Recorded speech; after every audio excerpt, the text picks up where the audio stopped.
Halo semuanya, Assalamualaikum. Kembali lagi di Iya Podcast. Kali ini kita bakal bahas tentang cara komunikasi yang baik. Nah, ada 4 gaya komunikasi. Gaya komunikasi yang pertama yaitu passive behavior.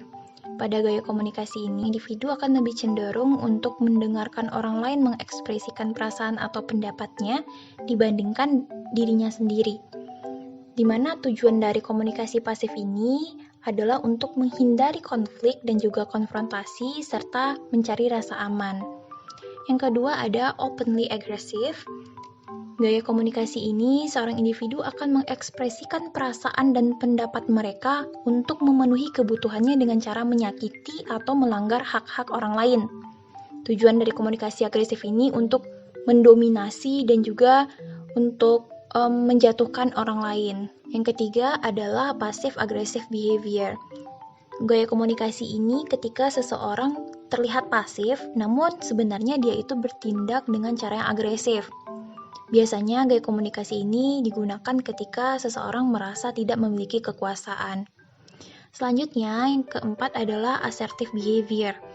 Gaya komunikasi ini digunakan oleh seorang individu dengan cara menyatakan pendapat dan perasaannya dengan jelas untuk memenuhi kebutuhan dan hak mereka tanpa melanggar hak orang lain. Tujuannya itu untuk mendapatkan dan memberikan rasa hormat, keadilan, dan juga membuka ruang untuk berkompromi.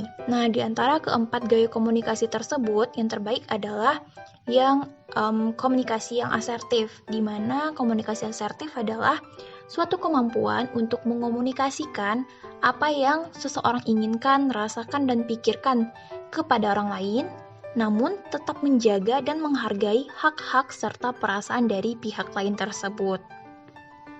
Di dalam komunikasi yang asertif, ada beberapa komponen penting.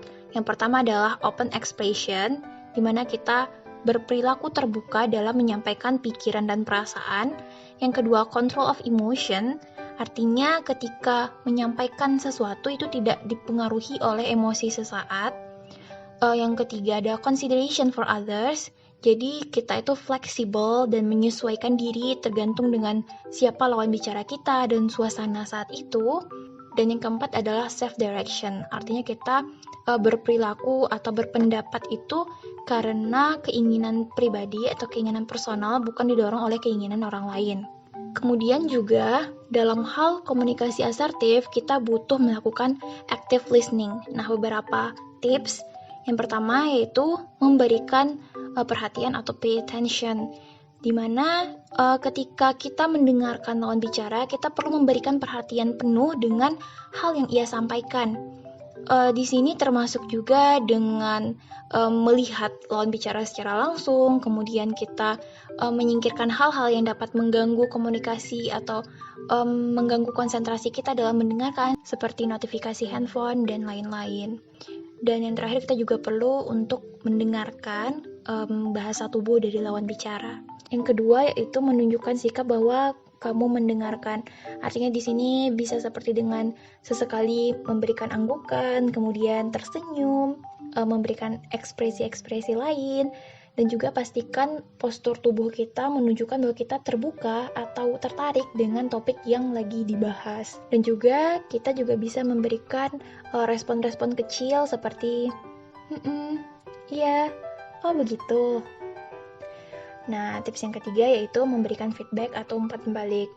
Tugas dari seorang pendengar adalah memahami apa yang disampaikan oleh pembicara.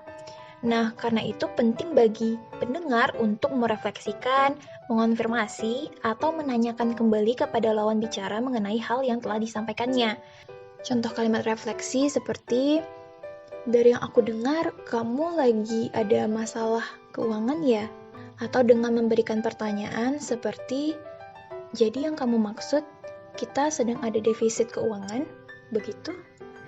Nah, tips yang keempat adalah hindari sifat menghakimi, seperti memotong pembicaraan orang lain, kemudian menyela perkataannya dengan argumen yang kontra. Nah, jadi kita perlu memberikan waktu kepada pembicara untuk menyelesaikannya, menyampaikan argumen sebelum memotong pembicaranya atau sebelum memberikan pertanyaan dan pendapat-pendapat. Yang kelima adalah menanggapi dengan tepat.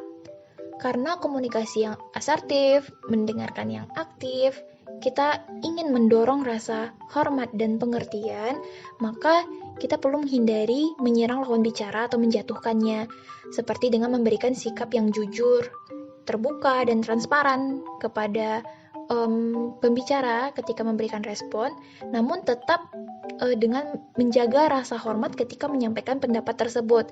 Lakukanlah hal kepada orang lain sebagaimana kita ingin diperlakukan oleh orang lain. Oke, sekian dulu buat hari ini. Makasih buat kalian udah dengerin dari awal sampai akhir. As always, never stop learning. Let's learn and grow together at least one step forward and let's make our journey here.